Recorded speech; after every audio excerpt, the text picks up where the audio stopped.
Hello, everyone. I'm Barbara Ham Lee. Coming up on Another View, the Another View Roundtable pundits with their thoughts on Nelson Mandela and black leadership, both abroad and in the U.S. Why we in this country are still struggling with and justice for all. Hollywood says it's the year for black films, actors, and directors. Why this year? And holiday wishes for our state, the nation, our world, and each other. Roger Chesley, Carol Pretlow, Bill Thomas, and Will LaVeist join us next. Another View is coming up right after this news from NPR.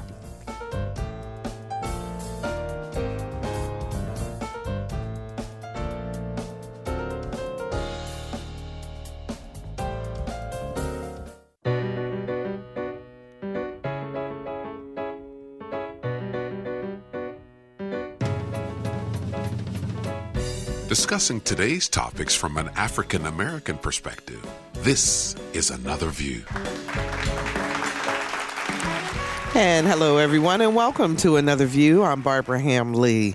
We have a lot to talk about on Another View with the roundtable today, so let's meet our pundits. Roger Chesley is a columnist for the Virginian Pilot, and you can read his columns every Tuesday, Thursday, and Saturday. Hey, Roger. How are you, Barbara? Happy holidays to you. Merry Christmas to you. Absolutely. Carol Pretlow is a political science professor at Norfolk State University. Hi, Carol. Hi, Barbara. So good to see you. Good to be here. And Carol has a brand new do. As you guys can see it, she looks sharp. wonderful. It's very sharp. Absolutely. Thank you. Bill Thomas is our community activist and overall nice guy. Hi, Bill. How are you? Life is so beautiful, I could just burst out with the sunshine in the day. Well, that's a I good wish thing. everybody a very Merry Christmas. Absolutely. Happy Hanukkah. And what do you guys celebrate? Okay, we'll What is get it you called? for that one. Are you talking about Kwanzaa? Kwanzaa. Yeah, there you go. Oh, that's okay. That's fine. Kwanzaa. And joining us by phone today is Will LaVeist. He's an author, journalist, and talk show host. Hello, Will. How are you? How you doing, Barbara? Happy holidays to everyone. I miss being there with you I'm interpreting. and with Carol. Oh, that's I know. so And sweet. that's all that I miss. So, Will, tell us very, very briefly, why are you in D.C.? What's going on?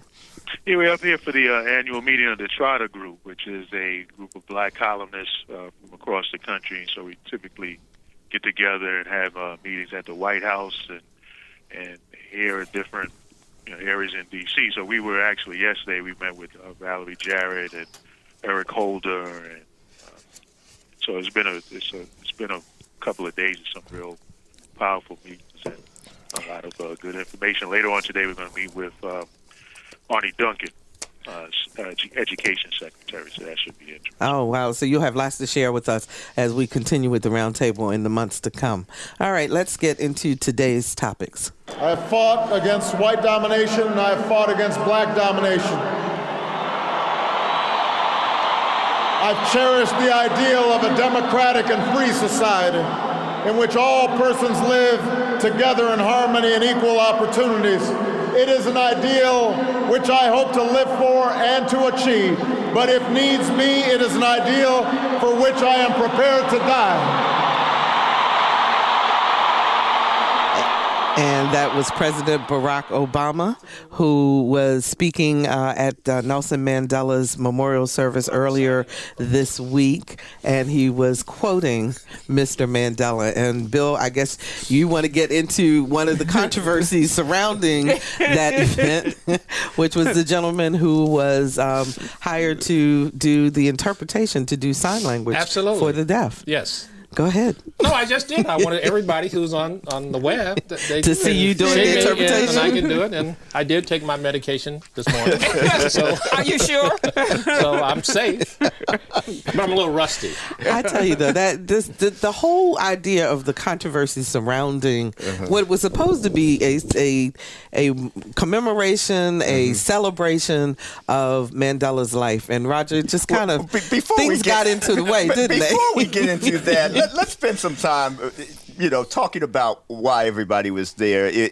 I had the privilege of being able to cover Mr. Mandela when he came to the United States in 1990, shortly after he had been released. I was part of a team from Detroit who got to cover him in Washington as well as Detroit, one of his stops on that visit. And as I said in the column last week, he so easily could have turned this into a reign of terror and a reign of revenge. Mm-hmm. And despite being in prison for 27 years, trying to dismantle such a racist, vengeful system of apartheid in South Africa, he didn't.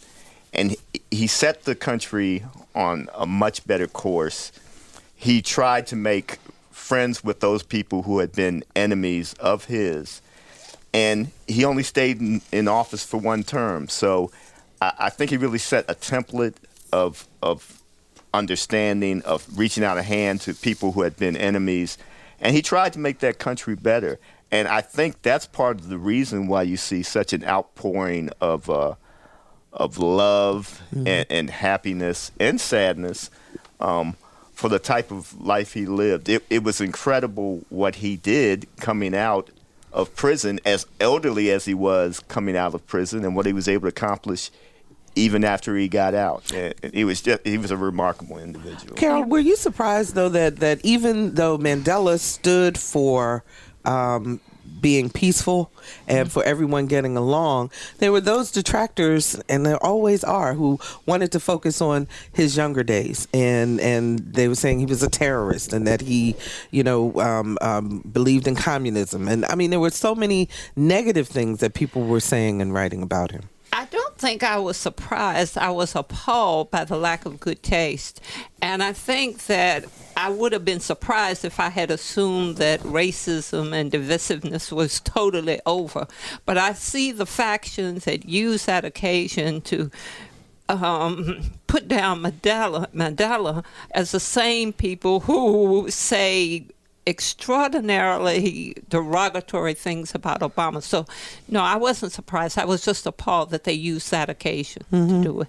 So, Will, is there a Nelson Mandela in the making, either abroad or here in this country, in terms of leadership?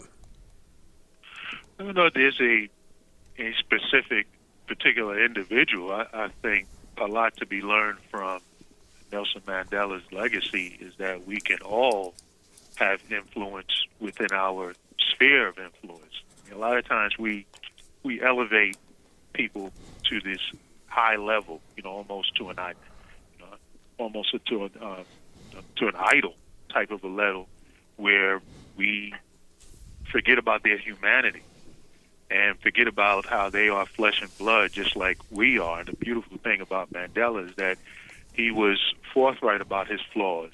As a man, said that he wasn't perfect, and he was humble, and as Roger pointed out, he was in prison so many years and still was able to come out and be effective. That says a lot for people who are incarcerated, whether it is physically or mentally now. You might be in a situation where you need a change, you need a rebirth of sorts, and that there's still a lot of life left. You can come out and still be effective. And then, again, just to look at him in his younger days and being a person of purpose, I mean, he stood up for injustice, and he did it based on what he had to work with around him at the time. And I think that we can all learn from that. We can look at injustice in our own lives and situations and do what we can with what we have. And, just because he's been elevated to this great level, which is deserved, doesn't mean that what he accomplished is something that we can't individually accomplish in our own life. And Bill, I think that's kind of, as we email back and forth, and we do this all month while we're talking about various topics. But when Will brings up the point of how we can make a difference within our sphere of influence, I think that was kind of a point that you were making in terms of role models and in terms of leadership.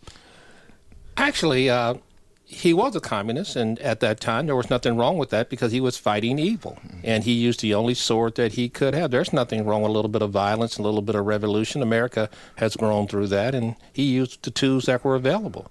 And I have no issues with that. He evolved, and he ended up being a very, very great man. The thing that I see that is disappointing to me is that there are thousands of Mandelas that populate millions, that populate the world and our communities. And And we just have to recognize these little individual efforts for what they are and stop looking for Jesus and Mandela and Martin Luther King and look within our own blocks, our own neighborhoods, our own houses, and then celebrate what we have. We as black people have a hard time doing that. And when you want somebody who you thought would emulate him, the Reverend Jackson and the Reverend Sharptons, who have gone totally against everything he has done, everything he stood for, and that's Martin Luther King as well. And it just makes you sad. But there are other people that are the Mandelas and the Martin Luther Kings that are in our own neighborhoods. We ought to recognize their greatness, what they have done. My hero, my person that I love dearly among the leaders that I saw who my dad emulated were these people. Because my dad was a fighter. He believed in the Second Amendment, and he didn't believe in. So they could have called him a communist. Well, he wasn't a communist, but he was a revolutionary. And he didn't believe that nobody would ever give you anything unless you took it and made sure that they couldn't take it back from you. So from those standpoints, I just think we need to recognize the greatness and the contributions that people are making in our own neighborhoods. Roger? And one of the things, and I agree a lot of what Bill just said, I think there is a tendency to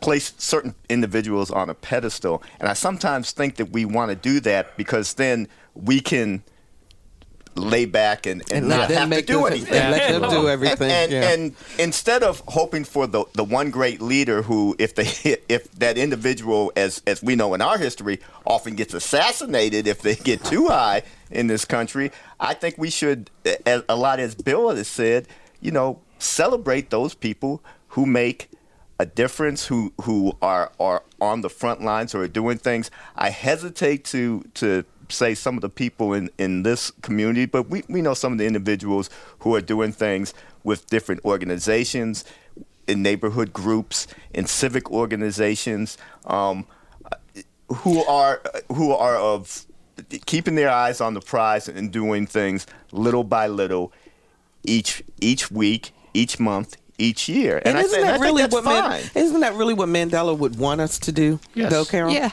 I believe so, and I agree with both of you that. Oh my! I know. Now, be fair, I do agree with you sometimes. That it's those little acts. Even when you think of people who are teaching in our community, who are the ministers in our community, to do things for the homeless, the toy drives. I think all of those incidents add up to a collective responsibility and a collective participation. So, Will, when we all these world leaders are gathered together, they're coming to celebrate a man of peace, and the president shakes the hand of Raul Castro. Should that have been as big a deal as the media made it out to be? It's ironic that you say that, because while I was up here, we were at the Cuban embassy and asked them about that, and their response was that what really matters is what is the policy afterwards. They said they saw the handshake and thought, that's nice, and that was courteous and that was appropriate for the moment. What are they supposed to be rude to each other? Especially at a funeral. But they said what it really matters is the policies that are implemented afterwards. And so, as we all know, that how the media operates in looking for a story, and oftentimes, sadly, looking for things that are frivolous, a lot of times that gets reported. But also, as I say that, I caution of how big of a deal it really was reported, how big of a deal it is, even if just a few outlets mentioning this on cable. A lot of times we're looking on cable and we think things are perceived as a bigger deal, and they really are. Although that actually hit mainstream broadcast as well as cable. So there was discussion. Go ahead, Roger. It was interesting. I think I saw a piece, I believe it was from The Root, which covers things involving people of color, including African Americans. And this commentator's take on it was, it's what you're taught to do by your parents. Exactly. It was a moment of just given the time, given the place, given the setting, you would expect something like that to happen. So why that would have been a problem, I don't understand. Okay, and my take also was that if he hadn't done it, then there would have been a big hurrah about him being discourteous and disrespectful, and so I thought it was a no-win situation. All right, Bill. So how did the gentleman get through security? What's your theory on that? I've always said this, and I've said it from Brock and his wife and his family's first days, that it was incumbent upon those folks to protect this man, and they're not doing it. From the things that happen in Latin America, where the folks are going to the nightclubs and the strip clubs, and this is just intolerable. And they're not protecting him. They're not doing what they should be doing, and it's intolerable. And there should be some heads rolling. They're not rolling. I am just amazed. This is not the first incident. This is one of many that have happened that have put his life and to the threat of our president in jeopardy, and that's unacceptable. And not to have heads rolled, not to have people fired, and not for him to do that immediately, to me, is really a sign of weakness. He should really take care of that. That cannot happen. He has too much counting on him. His family is looking for these people to protect their dad. We're looking for these people to protect our president, and they're not doing their job. Carol? Yeah, I agree with that, but I also think the South African security situation should have been investigated thoroughly too. And between the two, the South African government had a responsibility as well.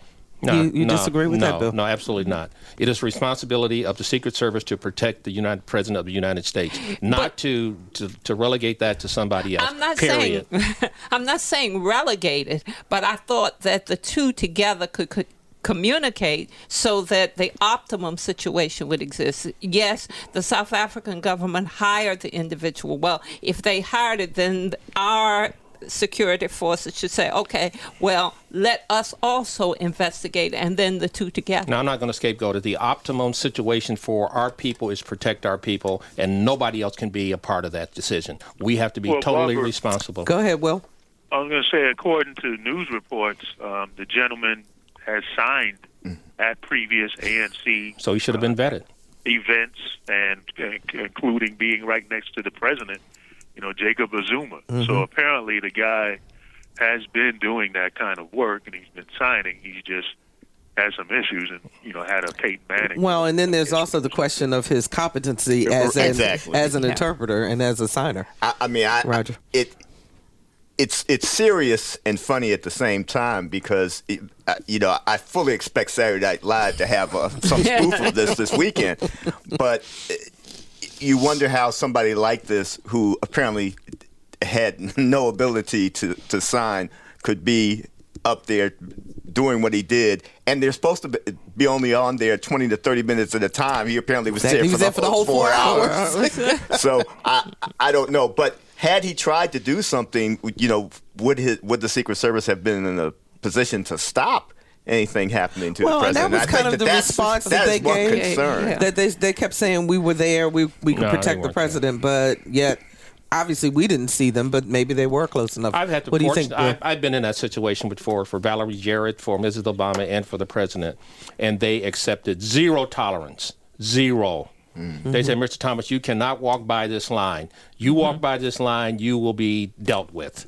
And they know who I am, and they know what purpose I have, but I was not allowed. So we cannot ever let our guard down for our President of the United States. And it was a flu flaw. There should be some heads rolled on that, and it's unacceptable. Okay. All right. Let's move on to Injustice for All. Two very different but yet similar items that have happened in the news recently in terms of the justice system and the way that people, particularly people of color, are treated. The first one, Travion Blount, the Virginian Pilot, did a two-part expose on this. He received 6 life sentences plus 118 years in prison for robbery, not for a crime involving a homicide. Right. And the overall question is it fair to lock the door and throw away the key for juveniles? Now, let me stress to the audience, I don't think anyone on this panel is saying that he should not serve time for what he did. But the question is, knowing the research of how juveniles evolve and how they change as they become adults, etc., 6 life sentences, Roger? It seems so out of whack, especially because he had 2 co-defendants who were 18 years old, both 18 years old, and they were able to do plea deals that got them 10 and 13 years each. And when I wrote a column about this, one of the things I did was talk to a public defender in Norfolk, and I asked, well, it was obvious he should have taken a deal as well. He shouldn't have gone to trial, and he refused to do so. Why couldn't an adult have come in and superseded his wishes on that? And she says that's not what the law allows for. I said, but it was obvious he was looking at this as a child. He was not looking at, he was basically throwing his life away because he even knew that some of his co-defendants were going to testify against him. So I think we need to take that into account as a criminal justice system. We need to take that into account. It makes no sense that he did not physically harm anybody, yet he would get all of these years behind bars, and his co-defendants would not get anything, basically. And the judge said that he got all of those years because many of the firearm charges had mandatory sentences. And so when you kind of lump them all together. But as I tried to explain when I was debating this with the public defender, I said, but doesn't that suggest that he is not thinking rationally as an adult should think? He is looking at this as the eyes. It was a very adult crime, but his response to it was not as that of an adult. I think most adults would have seen, hey, I need to accept whatever sentence I can get and plead guilty to this. I found it interesting also that his mother talked to him, although she was quoted as saying, I didn't push it. Mm-hmm. I let him make his own decision.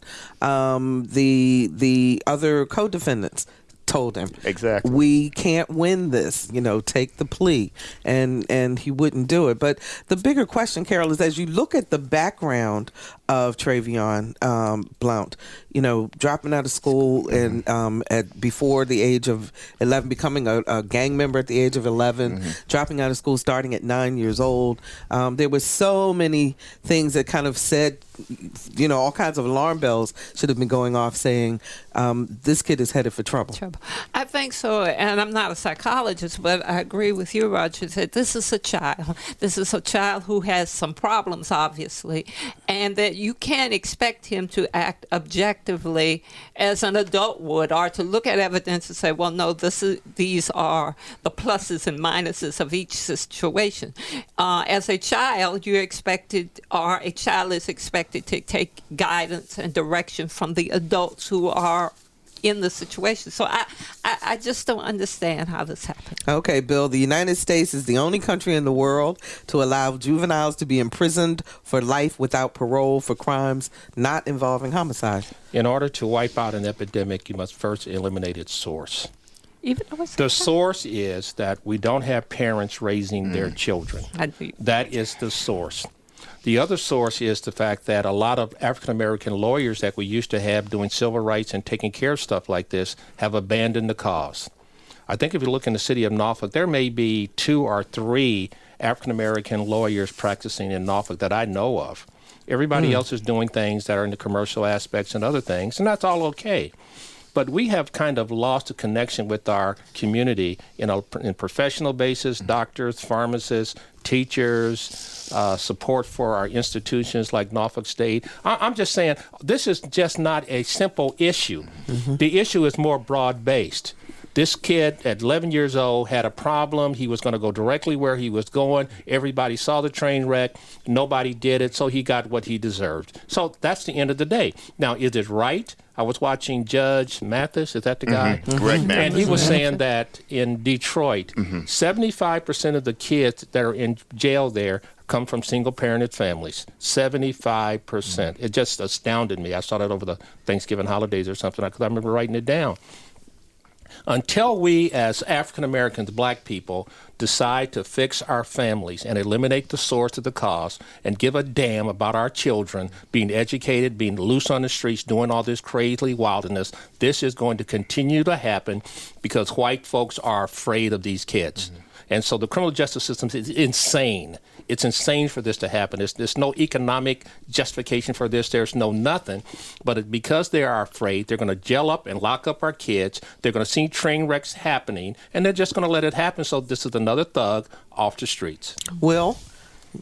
I'm kind of disappointed to hear what Bill just said. I don't care if you're disappointed or not.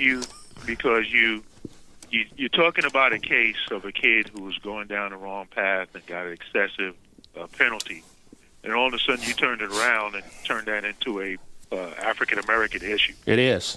I understand the kid is black, but the fact of the matter is that what we started this conversation talking about a kid getting an excessive crime, and as a juvenile getting an excessive sentence. Is that an African American issue? Why do we always have to immediately associate deviant behavior and call it African American? And this is very much at the root of the problem and how you end up getting these kinds of sentences, because we have these perceptions and there's this implicit belief that there's something animalistic about a black male or about young black people.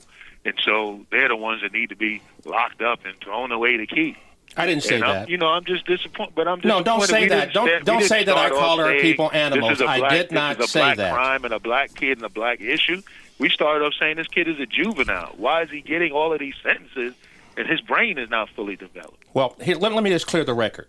I have 2 black guys and a black child girl, and they're doing fine, and other people are as well, and a lot of people are doing just quite well. There's a segment in our society that happens to be black. This kind of situation was intolerable when we were growing up as young adults, our children. This was not tolerated.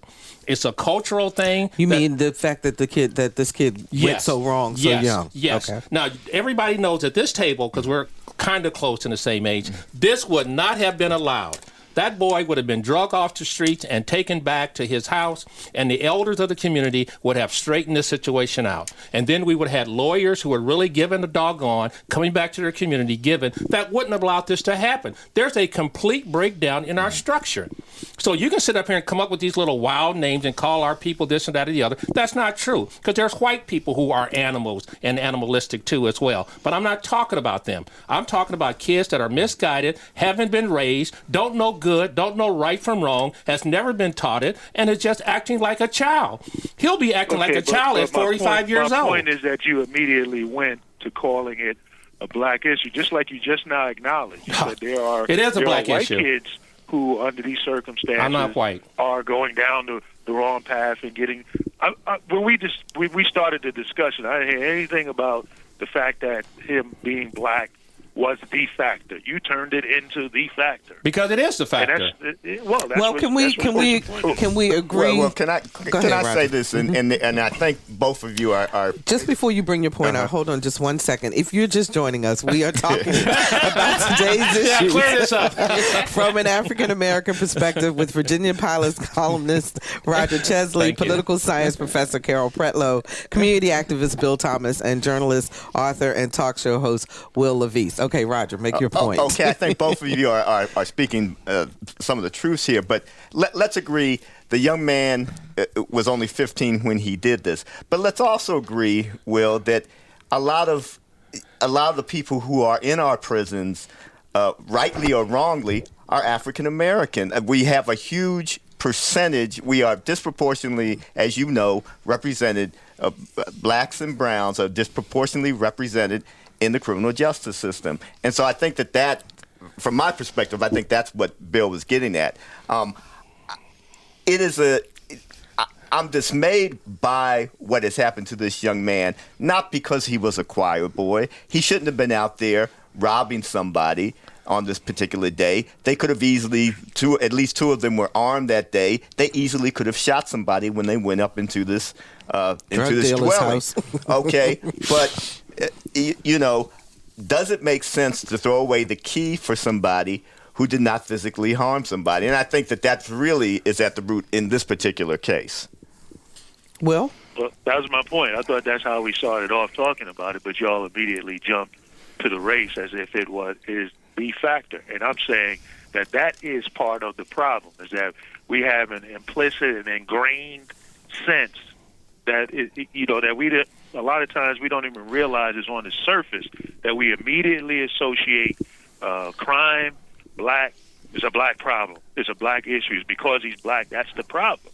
Wow. And what I'm trying to say, and that issue exists within the criminal justice system. There's a lot of implicit racism that continues to exist because this is how we think. And I'm just pointing out to you all that it's playing out right here, because we didn't start this discussion talking about the fact that, because he's black is why he committed this crime, and we got these issues going on in the neighborhood, and the black community is just headed for destruction. Come on, American society. There are people who are doing crimes, who have all kinds of come from different kinds of hues. But the reason why those statistics we're so overrepresented is because of this same mindset that I'm pointing out that you all are exhibiting. It's not a mindset. It's a reality. You can go back and look at FBI statistics. I think I've sent them to Roger one day. Last 20 years, over 365,000 African Americans have died on the street. It is a problem. It is an African American problem. It is black people killing black people. It's all against what Mandela and Martin Luther King, it's against everything, the root of our souls. But until we, as black people, decide to recognize it for what it is and then get at trying to fix the problem, we will always be having this discussion. Okay, let me ask this question then. Can we fix the problem from various perspectives? So in other words, Will, to your point, fix the problem from a lawmaker's perspective, a juvenile justice perspective, from your point, the family bill, and come at it from every angle. What do you think, Carol? And I agree. I think that, okay, there is an education perspective here that needs to be addressed. What happens when children come very young into the academic setting? How can we help them there? What can psychologists and sociologists do when they recognize there is a problem? And what kinds of situations are in place for them to address the problem without being told that they're interfering in the privacy rights of individuals? What can the legal community do? So it's incremental. Each aspect of the community has something to do with this. But can we all agree that it does need to be acknowledged definitely. that there is an issue? Yeah, I think Roger. we need to acknowledge it and know that there's a problem there. And then we also have to acknowledge it's not just up to black folks to try to fix these things, because we are all part of this nation. It is a national issue, and it's not just because it affects all of us. It affects all of us. And there's been rhetoric by certain rappers before. Well, if we made a day to kill white people, then maybe some attention would be brought to this, and maybe some difference would be brought to that. Actually, it would. And that's not the way to go. But we also should know we all live here. We all have a stake in this. Mm-hmm. My problem here's what I'm saying. In my years that I've been on this earth, white people, leave us alone. Let us solve this problem. We don't want any more. Well, what would you say then to a white person who would fire back, well, why aren't you solving the problem? Because we're not focused on the problem. But we start talking about solving problems here a couple of years ago. Mm-hmm. And one of the problems that we could solve is like Rushner Middle School, which is a school that's been non-accredited for 8 years. And what we have to do, Norfolk State and Hampton and Virginia State and all of us and Roger, the newspaper, and you in the news media, we're going to have to face this and fix it. We're going to have to teach our daughters to be more special with their bodies and not take all this abuse. And I hate to go with this, but Al Sharpton and the MSNBC had a wonderful program on this Monday. It was about some homeless children in the Bronx. And there was this one, girl trying to raise her two brothers and sisters and take them to school. And Al Sharpton was there, the head of the Urban League was there, and everybody was there. And this girl was just struggling trying to, no home, no parents, no nothing, but she would take her brothers and sisters to school every day, to church every Sunday. And not one of them black men or black women who are very wealthy offered one helping hand. I'm going to come back, darling. You can't live like this. You've done. Now, here's the situation, Will, where this child was doing everything that she should be doing, and then we didn't step up as leaders and say, no, you've carried the ball. Let's take it forward. But let me throw this out at you, because this just happened last week. I had the privilege of serving as the MC for the Changing Lives breakfast at the Urban League, for the Urban League. And there was a young lady there who spoke, who also had been homeless and had gone through a lot of changes without getting into all of the details. But she graduated from Norcom, I believe it was, in 3 years. She had just started TCC. She had just bought her first car. She had a job now. And she had just turned 18. And Kim Brown from the Mount stood up and conferred with Tom Hasty, who is his finance director for the church, and they pledged to pay her tuition. That's what we need to do. So it does happen in smaller chunks. Okay. It may not be happening on the national level. Yeah, and those things are fine, and it would be good if somebody came forward. We don't know that anybody didn't come forward and after the cameras were off. Right, exactly. But I think sometimes the sheer magnitude, the sheer numbers of people that need help make folk sometimes just want to throw up their hands and say, how can we help everybody? And so, yes, I do think there's a lot of people helping and, doing what they can financially, mentoring, and otherwise that you just don't always hear about. Understand. And I think that's fine, because we don't always need credit for when we do what we're need to do. To be but there are a lot of people out there that need to be helped, and sometimes the ocean is wide. And then, sometimes people get paralyzed, I think, because there's so much that needs to be done. Martin joins us from Yorktown. Hi, Martin. You're on the air. Hello. Hi. I was just calling to make a comment about earlier. They had a little tiff about the people on the station there. I think that they were both arguing two different things. The conversation started off initially about the unjust sentencing, whether white or black. And your one guest there had actually brought up the point that it is heavily prevalent in black families and black youth.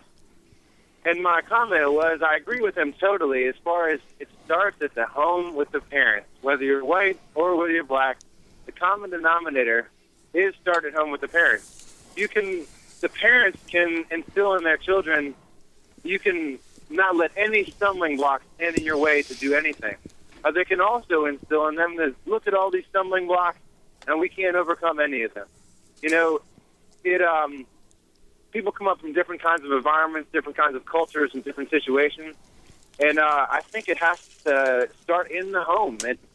It has to, in our society, we have checks and balances as far as if youth is not getting what they need in the home and they're starting to head down the wrong path, like you all are saying, we need to be able to have the ability as a society and a community to help each other out and acknowledge where people are not slipping through the cracks, but necessarily not going the way they should be for common denominator reasons. And what are common denominator reasons? Family. You can say I live in a bad school district. You could say I live in a bad neighborhood. You could say I live in the best neighborhood and the best school district. And you could have the worst family situation in the world. So the common denominator is family. It's family. And whether it's white or black, I think that we all need to get back to taking care of our families and just treating each other the way we want to be treated. Okay, Martin, thank you so much for that call. We really appreciate your comment. No, I agree. What sickens me, and Roger, you made a good point saying that we don't hear those individual stories. That's why I said it's the media, it's the educators, it's the religious community, it's all of us. We need to hear more of those, because I'm so sick and tired. Black 18-year-old shot in Chesapeake this morning. I mean, and you just see it, and you just get tired. You don't want to hear it anymore. Go ahead, Roger. I did a column not too long ago about a group called Fathers in Training. Barbara, I think you've had them on the show before. Yes, we have. And it's a great group that tries to get men of all races. Many of them are black, but there are whites and browns in the group too. And they try to get them more involved in their children's lives. A lot of this is done through actually counseling and talking through things and trying to do anger management. And then I got a call from a reader saying, well, why didn't you say something about the fact that there are so many single-parent families? And I said, my response would be, hey, there's all sorts of stories that we've done about that. It's our job in the media, Barbara, Will, us. We've also got to say where there are problems, but we've also got to say where there are flowers, where there's sunshine, where there's brightness. And and I intend to do all of it, but that's part of the role too. We also have to focus on those things that are individuals and organizations that are doing the right thing, and that was what I was trying to do there. Mm-hmm. Will? Yeah, I think what the caller said was right along the lines of where I was going. We started off saying, young kid or juvenile gets excessive sentence. Does this make sense? And my answer to that is no, the sentence is excessive. And we immediately jump to young kid, he's black equals crime, black equals bad. We got a problem in our community. We do. And that's the mindset that I have a challenge that is not freeing us from this situation, that's actually adding to it. We started off talking about South Africa. Stephen Biko, who took up the mantle from Mandela and the other guys from the freedom fighters from that generation, his emphasis as a student in the 70s was saying that when we have the mindset and we embrace the mindset of the oppressor, that we are not worthy of anything, that we become an ally in our own demise. And so that's what his emphasis was on, was renewing our minds and changing the way that we approach things. And I think that we continue to accept that black equals bad and equals crime. No, you can't get away with saying that. I'm still talking. No, that's not true. No, I'm not going to let you get away with saying that. Nobody said that, but you. So you got the problem. Let him finish. Let him finish. Let me finish my point. Let him finish his I'll let you finish yours. I don't want to hear And I'm nonsense. saying that is one of the reasons why you see these kinds of sentences meted out, is because there still remains this implicit bias that black kid, crime, bad, lock him up. And I'm saying that we have to, if you want to start changing this, you have to stop saying this is a black problem for black people alone to deal with. There's no big issue in this nation. This is an American problem. Slavery was not overturned and abolished by black people alone. The civil rights movement was not done by black people alone. Apartheid was not done by black people alone. These are human issues. And they take everybody in the community to embrace and understand that this is a human condition, and these conditions exist because of the kind of society that we have that privileges some people over others. And that's where I'm coming from. Okay. The problem with Last Mr. word, Mandela, Bill, on this one. the problem with Martin Luther King is that they were really saints in my judgment. They did things the way they should have been done. But in reality, when you measure things, and you have to measure things, the overall condition in South Africa and the overall conditions 50 years later after the March on Washington, for some areas in our community are worse. That is our dilemma, and that is what we need to address and figure out a way of making things better. Okay, we got 4 minutes left, and I want to get to, we had so much we wanted to talk about today. Where did the time go? But let's talk about our holiday wishes. Let's talk about for Hampton Roads first, and then for each other, okay? Can we start there, Roger? Well, what do you want for this area? The main thing I want for this area is for more jobs for people who are looking for them, and a little bit more respect, self-respect, as well as respect for one another. Those would be the things I'd wish for this region. Okay, Will, what do you want for this region? I'd echo that, and just a celebration of diversity and appreciation of the tapestry that we have here in this community. Okay, Carol? Well, I guess I echo everyone else so far. I say economic security / jobs, compassion, and involvement in the community. Involvement in the community. Bill? No, it's simple. For Hampton I'll Roads. ditto with that and add this little piece. I think that in your relationships at home and in your family, you want to make that special person happy. So you have to figure out ways to make everybody happy and live life from day to day in terms of flourishing on that. And that's what I would like to say. And is that the same thing you guys want for the world, for the nation? Anything any different? before you get to each other? I don't know that I would say I'd want much different. I would like, I wish we understood each other more. I wish we were able to talk to each other more. I think so often we have brought up so many defenses, and it's so hard to talk to people who disagree with us now. And I think a lot of that is because of the 24-hour news cycle, some of our radio and TV outlets, the tenor in Congress. It makes a lot of people just want to throw up their hands and say, why bother? And that's a very dangerous thing to do, I think, sometimes. Civility, lack of. Well, I think understanding, and that goes back to listening to each other, accepting the fact that we may not agree, but we have a basic sense of humanity and appreciation for each other. Okay, what do you want for the rest of your colleagues, Bill? I want them to be happy. I think we have to recognize what our problems are, and we have to deal with them. But that doesn't have to overcome us.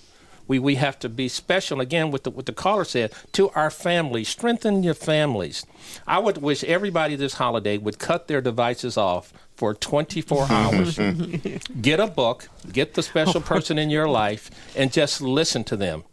Buy them something. And it doesn't have to, don't try to embellish things with money and stuff. Just write a note. Write something to your sweetheart, or to your husband or wife, or to your special person, which could be your children as well. Write them a note. Cut your devices off and pay attention to them, and you'll be just surprised how much joy that'll bring to people. Will, you got the last word, and you got about 30 seconds.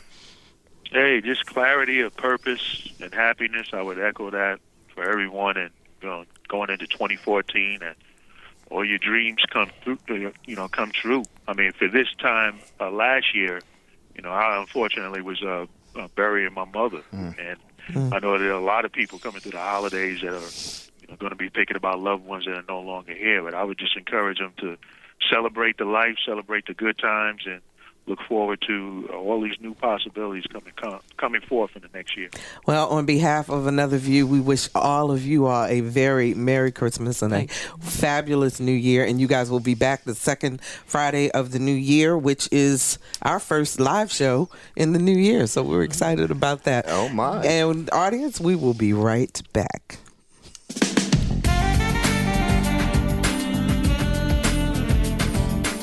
Hi, I'm Daphne Maxwell Reid, and if you'd like to have another insightful conversation about the African American community, join us on Another View, WHRV 89.5.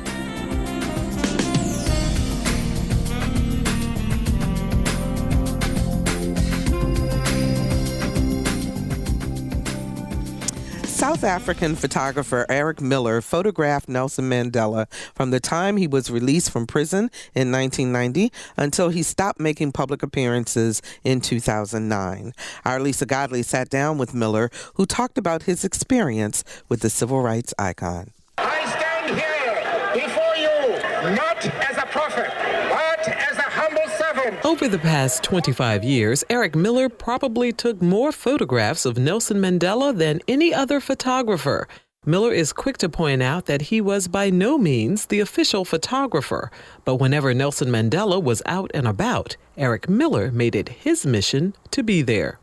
Whenever he made a public appearance, whenever he was somewhere that was available for a photo, I would go on down and do that. His collection features photos of Mandela with scores of familiar faces, ranging from heads of state to famous actors, from musical superstars like Michael Jackson to British royalty like Princess Diana. Miller says watching Nelson Mandela interact with people in general was an amazing thing to witness. It really was very heartwarming, very touching to see, because there was a very strong message in there about the value of various people. So, for example, the one picture I showed you was the then president of Tanzania, who was visiting, and he took him out into the garden and introduced him to the gardeners and the garden staff. Mandela's love for children is evident in the photographs. It went back to the fact that he was in prison for 27 years and he was not allowed to see or meet children. So when he came out, it was a very powerful thing for him to engage with children, and he looked for children whenever he could in terms of visiting nursery schools and institutions where children were. And he had a lovely way of engaging. He would sing nursery rhymes to them, Twinkle, Twinkle, Little Star, and various other nursery rhymes to children, and they loved it. They absolutely loved it. He says Nelson Mandela's desire to meet a wide range of people was a living example of someone determined to see more reconciliation. Once he followed him from a synagogue to a mosque, stopping to speak with everyday people who happened to be there. He never had any airs and graces about him. He never distanced himself from people. So anybody who came to meet him with an open heart and an open mind would have a very, very good engagement with him. He remembers one instance in particular, when the media was photographing President Mandela and his guests while they toured the grounds near his office. On one occasion when the media, this group of media, we were photographing him and backing up while we were photographing him as he and his group were walking towards us, one of the photographers forgot about the fountain in the middle and he stumbled and tripped into it. And the natural reaction of many of the people there, including people in Mandela's delegation and our group of photographers and TV crew, giggled or laughed or just stood there and watched in surprise. And only one person stepped forward and put out his hand and helped the man out of the pond, and that was Mandela. For his caring nature, there was countless admiration. Miller's photos show a man grinning from ear to ear with a tattoo of Mandela on his chest. They also capture the world leader participating in different events. One in particular was taken in Cape Town, where there are a number of people with HIV. Mandela is wearing a T-shirt that reads HIV positive, and he's comforting a woman who has just shared her tearful story about her battle with HIV. He embraced her and he hugged her and he comforted her in that moment. On several occasions, Miller followed Mandela back to Robben Island. He says Mandela would often return there with visitors to show them the cell where he spent 17 of his 27 years as a political prisoner. And he showed them the limestone quarry where he worked, where they worked, doing hard labor, chipping away at limestone rocks. The fine dust from the limestone affected his tear ducts, and he had a problem when he came out of prison and for many, many years after that his eyes didn't tear up properly. I asked Miller how he hopes Nelson Mandela will be remembered. The message that he leaves behind is to encourage people to behave with humility and respect towards other people. And I think that a lot of people and a lot of movements, certainly in South Africa, are towards that kind of collective memory of him. When a man has done what he conceives to be his duty to his people and his country, he can rest in peace.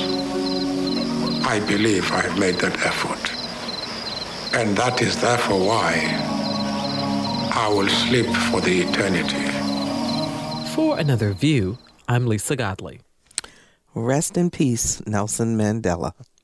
We hope you've enjoyed today's program, and if so, why not share it with a friend? Just go to anotherviewradio.org and download the podcast. And while you're there, you can also sign up for our eView newsletter. It's a once-a-week reminder of upcoming shows. And next time you log on to Facebook, like us. Next week, it's Another View on Health with Dr. Keith Newby.